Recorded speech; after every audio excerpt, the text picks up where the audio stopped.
Back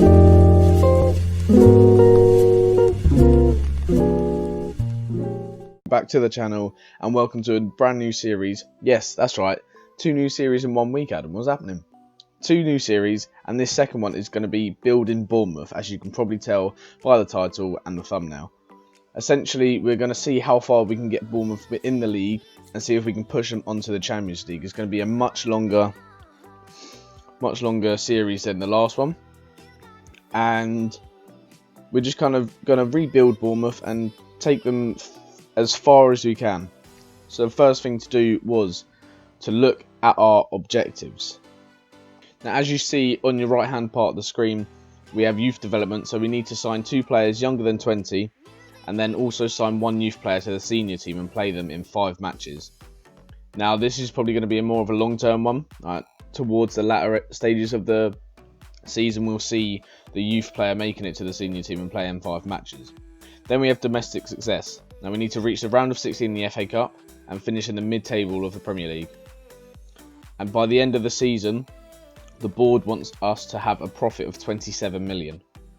Brand exposure, this is just increasing season ticket holders by 10%, which I'm sure we'll be able to do by bringing in bigger players and being more successful in the league and in other competitions. The second course of action was to look at our squad, see who we had and what replacements we needed to make. Some players went out and some players have come in. Now the players that went out, they tended to be over the age of 25, 26, around then, because we do want to build a youth team, and the majority of the players that we did bring in were 23 or younger. Now there will be a transition from this part of the video to the next bit where it's just going to be me showing you the team, and we did play the friendly. We simulated the friendlies here, and we try and change the team around a bit. Unfortunately, we didn't win any of those games, so it's going to be a big task to build a team that's going to compete well in the Premier League.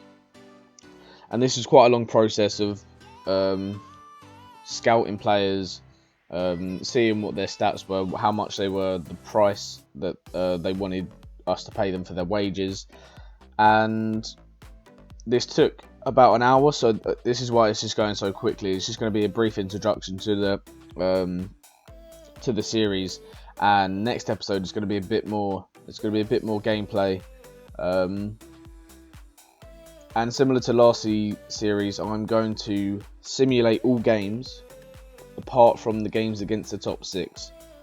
So in total, there should be a minimum of 12 games that I'm playing. However, if there's big games like semi-finals and finals, I'm going to endeavour to play them as well. But first things first, we did have to kind of rebuild our squad. And to your right is going to be a list of players that did come in. So as you can see, we've been quite lucky in the transfer market, especially in this transfer window. So we got Daniel Marlin from PSV, who's a striker. We got Greenwood, Twansby, Williams, all from Man United. So that provided us with a striker, centre-back and a left-back. We got Adama Traore from Wolves, gives us a right wing position. We got Jack Grealish from Aston Villa, who can play as a centre mid or a cam. Reece James from Chelsea, and we did get Hamza Chowdhury for Leicester City, who's going to fill in that CDM spot for us. Now we may be able to field a few more players and get a few more players in, but essentially that is going to be most of our transfer window completed.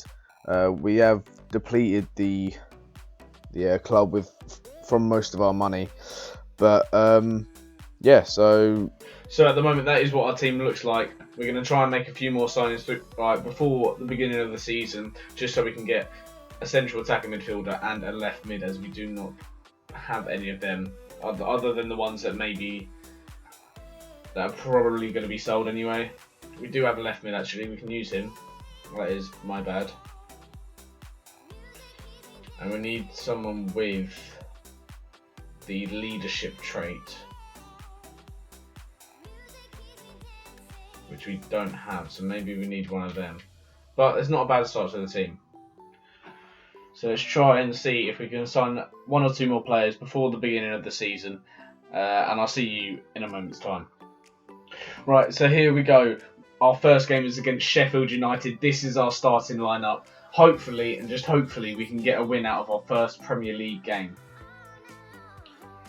We're looking to finish near the European spots. That is our aim for this year. So let's simulate this game and see if we can get 3 points onto the board.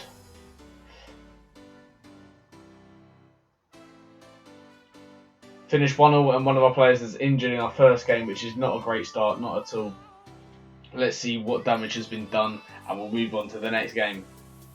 Luckily, our Brandon Williams left back player who was injured was only out for 2 days, so this is going to be our starting lineup. We're going to go with it again, hopefully we'll be able to get a result this time. It's going to be a difficult game and hopefully our team reacts well. They lost 4-0 against Spurs last game, so we should capitalise on this. And we lose 2-1. We need to train something before it starts going into absolute mayhem. Let's see what we can do. Right, so that's going to be it for this episode, just because we have a bit of time just before the end of the transfer window. We have 18 million, 19 million just about.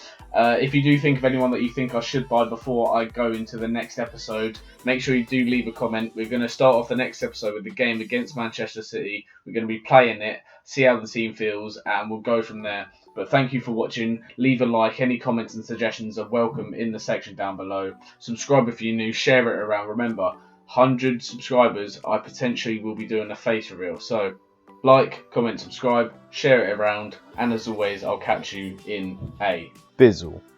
I'm so fed up with these expectations, they keep weighing me down.